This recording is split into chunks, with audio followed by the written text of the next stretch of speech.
नमस्कार, आप देख रहे हैं एक न्यूज। मेरा नाम है मिहिर और मेरे साथ आज है रेशु त्यागी, जो अक्सर एंकर की भूमिका में होती हैं, पर आज इत्तेफाक से जिम्मेदारी मैंने ले ली क्योंकि मामला कुछ ऐसा है कि बात बेहद खास है। G20 की मेजबानी कर रहा है भारत और आज मौसम भी बहुत मेहरबान है। लगातार बारिश सुबह से हो रही है। तमाम देशों के राष्ट्राध्यक्षों ने आज राजघाट पर जाकर महात्मा गांधी को नमन किया, उन्हें श्रद्धांजलि ट्रिब्यूट दिया। और मेरे साथ हमारे वरिष्ठ सहयोगी डॉक्टर बलवंत भी हैं, जो पिछले 20-25 सालों से पत्रकारिता में सक्रिय रहे हैं। प्रिंट से लेकर के टीवी में तमाम जगह उन्होंने काम किया है। तो आज मैं एक एंकर के नजरिए से जानना चाहूंगा कि जो रेशु त्यागी हमारे साथ एंकर है, मेरी सहयोगी एंकर हैं, और डॉक्टर बलवंत हमारे साथ हैं, एक पत्रकार के नजरिए जानूंगा। और मैं भी थोड़ी बहुत पत्रकारिता मैंने भी करी है। तो हम लोग इस बात को एनालाइज करने की कोशिश करेंगे कि G20 की इस शिखर बैठक का नतीजा क्या रहा। सबसे बड़ी बात यह है कि सबसे पहले पूरे घटनाक्रम को समझते हैं। पूरा घटनाक्रम क्या है? 9 तारीख को ये शिखर सम्मेलन शुरू हुआ।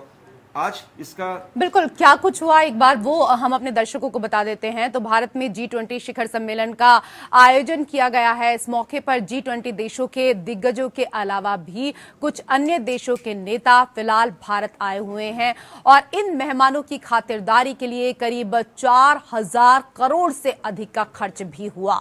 अब इन्हीं खर्चों को देखते हुए सबसे बड़ा सवाल उठ रहा है कि क्या इस G20 शिखर सम्मेलन के आयोजन से भारत में लग रहे यहां जितने भी लोग हैं और आम आदमी है उसको क्या कुछ फायदा होगा, और क्या कुछ फायदा होगा इसको तो हम यहां पर समझेंगे ही, लेकिन इसके साथ ही पिछले कई साल से यहां पर तैयारियां जिस तरीके से की जा रही थी और कहीं ना कहीं एक बड़ी जिम्मेदारी भारत के कंधों पर थी, प्रधानमंत्री नरेंद्र मोदी के कंधों पर थी, और उस जिम्मेदारी को बड़ी ही बखूबी और बहुत ही खूबसूरती के साथ निभाया है प्रधानमंत्री नरेंद्र मोदी और विदेश मंत्री एस जयशंकर ने। मिहिर जी, रिशु, आपने एक बहुत अच्छी बात कही कि वाकई में भारत के लिए काफी चैलेंजिंग था। चैलेंजिंग इस लिहाज से था कि देखिए G20 का शिखर सम्मेलन कोई छोटा मोटा इवेंट तो है नहीं, और निश्चित रूप से अगर तैयारियों की बात हम करते हैं, जिसमें जो लागत है उसकी बात करते हैं, तो आपको जानकर के हैरानी होगी कि 4100 करोड़ के तकरीबन रुपए इसमें खर्च हुए।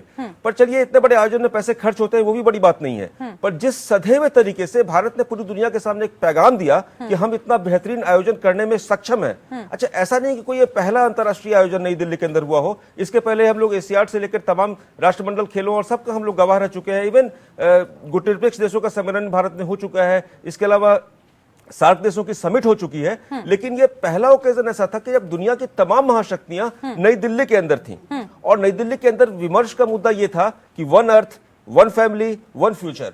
तो सवाल यह है कि one earth, one family, one future में रास्ता आखिर कैसा निकला? तो क्या, लेकिन भारत की पहली कामयाबी ये रही रेशु, और ये बहुत ही एक हमारे डिप्लोमेसी के लिए एक बेहद शानदार और गर्व करने का मौका है कि नई दिल्ली डिक्लेरेशन पर सहमति बन गई।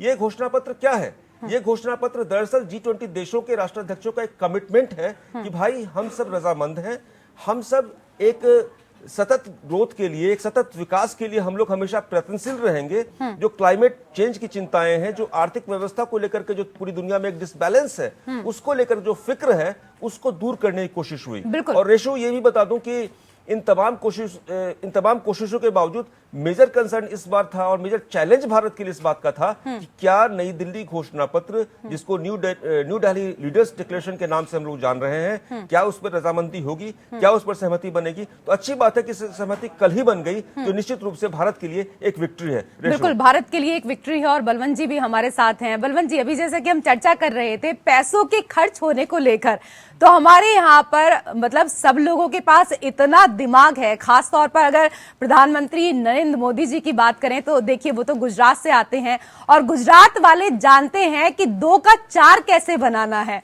तो पैसे खर्च जरूर हुए हैं, लेकिन वो वापस कैसे आएंगे, भारत की अर्थव्यवस्था और कैसे मजबूत होगी, ये हमारे देश के लोग बड़ी ही बखूबी से जानते हैं। तभी तो आज हम दुनिया में अर्थव्यवस्था के नंबर पर 5वें नंबर पर हैं और बहुत जल्द 3रे नंबर पर आने वाले हैं। नहीं, सवाल ये होना चाहिए ऋषु कि क्या बलवंत जी इस बात को कह सकते हैं, आश्वस्त कर सकते हैं, 20-25 साल से लगातार ये पत्रकारिता में सक्रिय रहे हैं, कि जैसे प्रधानमंत्री मोदी कहते हैं कि भारत दुनिया में बहुत जल्दी 3रे नंबर की अर्थव्यवस्था बनेगी। तो इस G20 की बैठक से मैं डॉक्टर बलवंत से ये जानना चाहूंगा कि ऐसा क्या पैगाम निकल रहा है कि क्या हम सच में तीसरे नंबर की अर्थशक्ति बन पाएंगे, तीसरे नंबर की इकोनॉमी बन पाएंगे। और बलवंत जी से मैंने लगातार इंटरेक्शन किया तो तमाम विदेशी अखबारों को पढ़ रहे थे, तो मेरी उनसे एक जानने की क्वेरी है, दिलचस्पी है कि क्या विदेशी अखबार क्या कह रहे हैं इस बारे में, और खास तौर से इकोनॉमी की बात करें तो इकोनॉमी में डॉक्टर बलवंत क्या देखते हैं?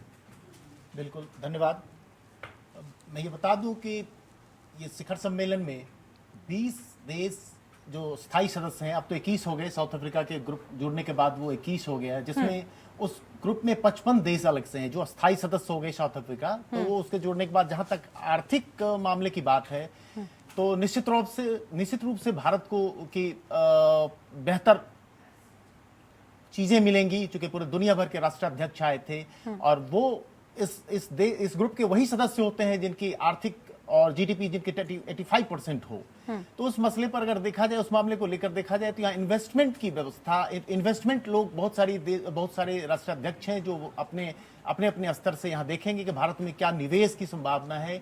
जैसे कि फ्रांस के राष्ट्रपति आए, उनसे द्विपक्षीय वार्ता हुई उस मसले पर। अगर मान लिया जाए कि वो उनसे हम राफेल ले रहे हैं तो राफेल को लेने के मामले में भी हम लोग की फिर आगे बात होगी, जिससे एक दोनों देशों का व्यापार होगा, इससे हमारी भी आर्थिक स्थिति बढ़ेगी और उनकी तो बढ़े।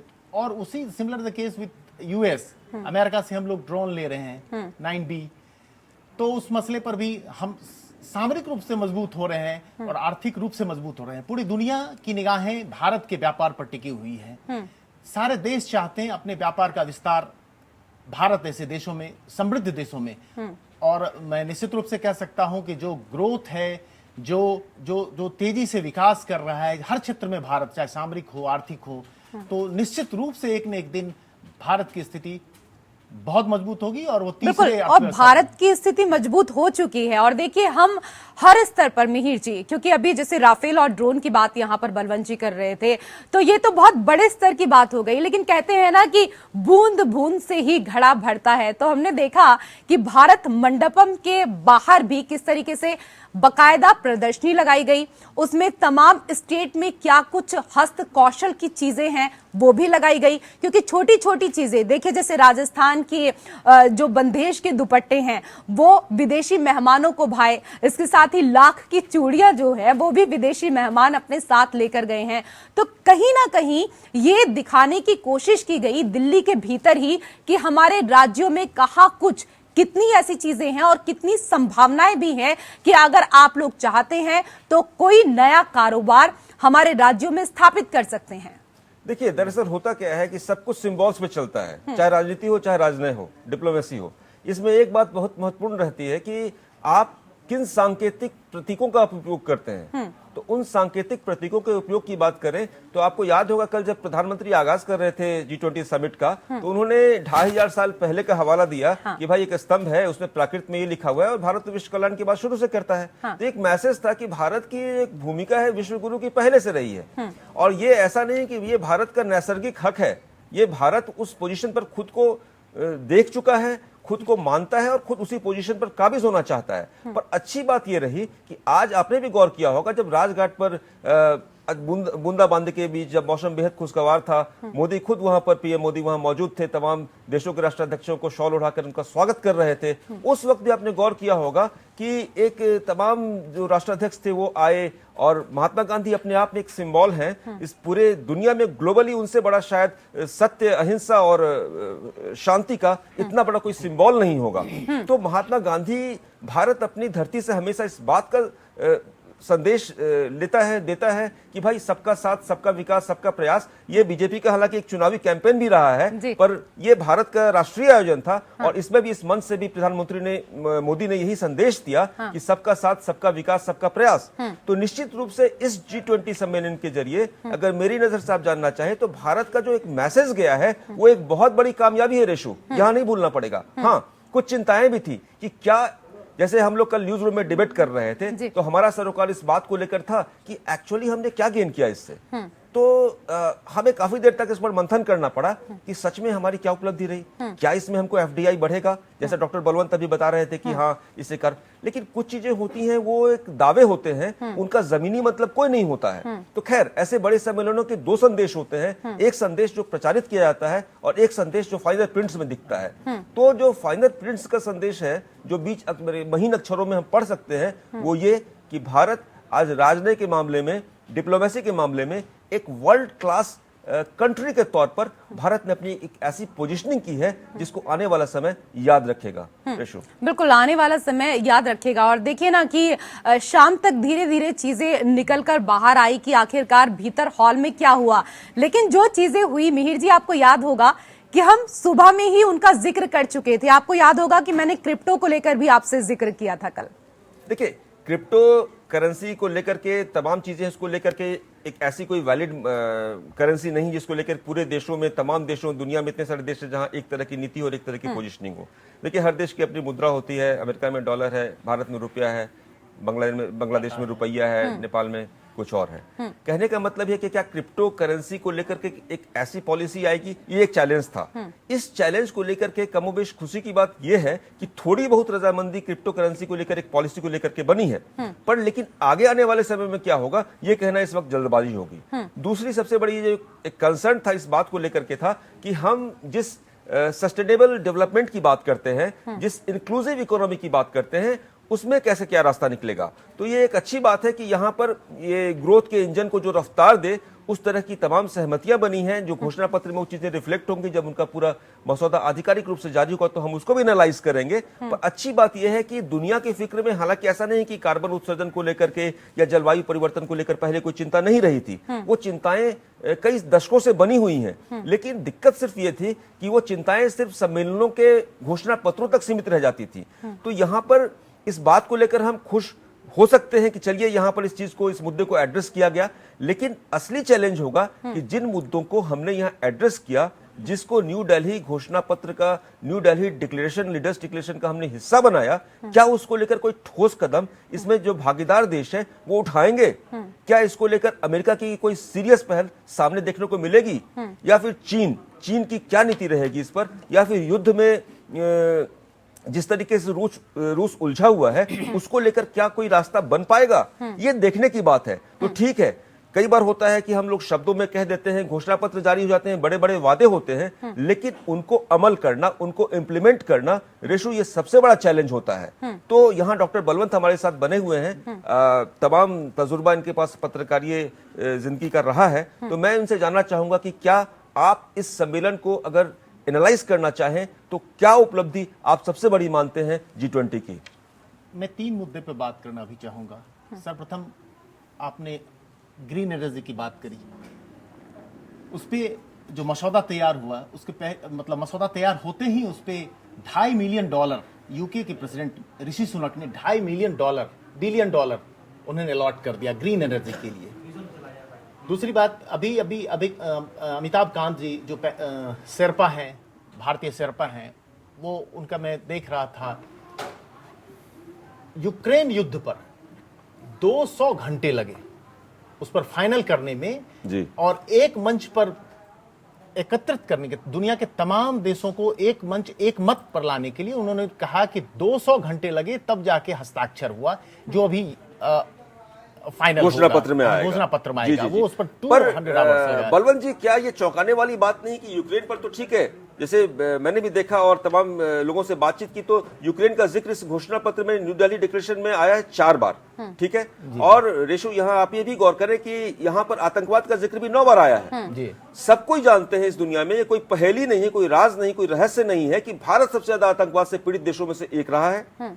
तो क्या कभी ऐसा, ये जी देशों, ठीक है G20 देश हैं, इकोनॉमी पॉलिसी तय करेंगे, पर्यावरण को लेकर चिंता जताएंगे, पर आतंकवाद को लेकर के हम लोगों ने आदर्श वाली बातें बहुत सारी कर ली, तो क्या कोई ठोस इसमें आगे कदम दिखेगा? और दूसरी बात यह है, अभी यूक्रेन का जिक्र हम लोगों ने किया, अमिताभ कांत जो शेरपा है उन्होंने ये भी कहा कि 200 घंटे लगे, बहुत अच्छी बात है, 200 घंटे लगे, इतने बड़े मसौदे को फिर भी उन्होंने फाइनल करा लिया, that is Indeed good and a great achievement. But problem ये है, समस्या ये है कि उस पूरे इसमें रूस का कहीं जिक्र नहीं है। तो ऐसा कैसे मुमकिन हो सकता है? एज ए आम व्यक्ति जिज्ञासु मैं जानना चाहूंगा कि ऐसा कैसे मुमकिन है कि आप यूक्रेन युद्ध की बात करें और रूस का जिक्र ना हो। तो यह मेरे लिए एक पहेली भी है, और कई बार होता है कि डिप्लोमेसी में एक सती जुबान में कहते हैं कि जहां आप कह के भी कुछ ना कहे रेशु, जैसे एक मुहावरा है ना, देखन में छोटन लगे घाव करे गंभीर, तो ये कहानी कुछ इसी तरह की है। तो बाकी ये बताएं कि आप जो, रेशु से मेरा सवाल है कि आप आयोजनों को आपने कवर किया, आप तमाम जगहों पर गई, और अब एक भव्य आयोजन हम दुनिया के सामने फ्लॉन्ट कर सकते हैं, शोकेस कर सकते हैं। तो चूंकि डॉक्टर बलवंत ने बहुत सारे इलेक्शंस भी कवर किए हैं, तो क्या लगता है कि इसका एडवांटेज बीजेपी को मिलेगा? हालांकि ये मौका पॉलिटिक्स में बात करने का नहीं है, फिर भी क्या इसका एक मैसेज जनता के बीच में भी जाएगा? मैं बताऊं? जी, आप ही से सवाल है। ओके, धन्यवाद। मैं ये कहना चाह रहा था कि तमाम विश्व में ऐसे ऐसे आयोजन होते रहे हैं, और उसका फायदा जो सत्ता में बनी रहती है सरकार, वो अवश्य रूप से, लेकिन उसका एक पीरियड है। अगर बिटवीन 2 और 3 मंथ्स के अंतर्गत अगर आपके यहाँ कोई ये चुनाव हो जाए, तो बेहतर होगा कि इसका असर वोटर्स जो हैं, ये टर्न आउट होते हैं, वोट आप गेन कर सकते हो। क्योंकि लोगों के मन में कुछ दिनों तक ये छवि बनी रहती है कि हमारे यानी हमारी सरकार ने या हमारे भारत सरकार ने ये अचीवमेंट किया, ग्लोबली हम लोग एस्टैब्लिश्ड हो गए, चाहे सामरिक रूप से, आर्थिक रूप से। दुनिया के तमाम नेता यहाँ राष्ट्राध्यक्ष आए हुए हैं, दुनिया की आधी सामरिक शक्तियों वाला, आर्थिक रूप से मजबूत सारे राष्ट्राध्यक्ष यहाँ उपस्थित हैं अभी। तो मैं ये कहना चाहूंगा कि वो सब असर अभी है, अभी पूरे प्रदेश में या पूरे राष्ट्र में अगर आप देखेंगे, हर जगह इसी की चर्चा है कि वर्तमान सरकार ने, यानी भारतीय जनता पार्टी की ये बहुत बड़ी उपलब्धि है, प्रधानमंत्री मोदी की बहुत बड़ी उपलब्धि है, केंद्र सरकार की एक बड़ी उपलब्धि है मिहिर जी। और यहाँ पर एक गौर करने वाली बात ये भी, क्योंकि देखिए अगर हम प्रधानमंत्री नरेंद्र मोदी की यहाँ पर बात करें तो कह सकते हैं कि प्रमोशन करना उनको और उनकी सरकार को बहुत तरीके से आता है। और प्रमोशन अगर सरकार का किया जाए, अगर देश का किया जाए, तो देश किस तरीके से तरक्की कर सकता है वो हमने देखा। क्योंकि योग को आप देखिए, योग हमारी 5000 साल पुरानी पद्धति है, लेकिन उसके बाद भी भारत के लोग ही योग नहीं करते थे। आज का टाइम देखिए कितना चेंज हो चुका है। 21 जून को अंतर्राष्ट्रीय योग दिवस घोषित किया गया है ना, और पूरे विदेशों में हर कोई आज के समय में योग करता हुआ नजर आता है। तो कहीं ना कहीं ऐसे अचीवमेंट यहां पर केंद्र सरकार के रहे हैं, प्रधानमंत्री नरेंद्र मोदी के रहे हैं। आयुष्मान भारत की हम बात करते हैं तो आप देखिए कि आयुष्मान की तरफ पहले आप और हम भी अगर डॉक्टर के पास जाते थे तो हम सोचते थे कि अरे वैद्य हैं, या कई बार सोचते थे कि अरे इनकी दवाइयां इतनी जल्दी लगेंगी नहीं। लेकिन एक भारत के अंदर एक ऐसा अस्पताल, अखिल भारतीय आयुर्वेद विज्ञान संस्थान, जब कोविड का टाइम था, तो मैं ये आपको बात बताना चाहूंगी कि एक इकलौता ऐसा अस्पताल था जहां कोविड के टाइम पे किसी भी व्यक्ति की डेथ नहीं हुई और बकायदा सब रिकवर होकर आए। तो ये है हमारा आयुष्मान। और इस तरीके से आयुर्वेद पूरे देश में जिस तरीके से प्रमोट हुआ, ठीक उसी तरीके से विश्व स्तर पर प्रमोट हुआ।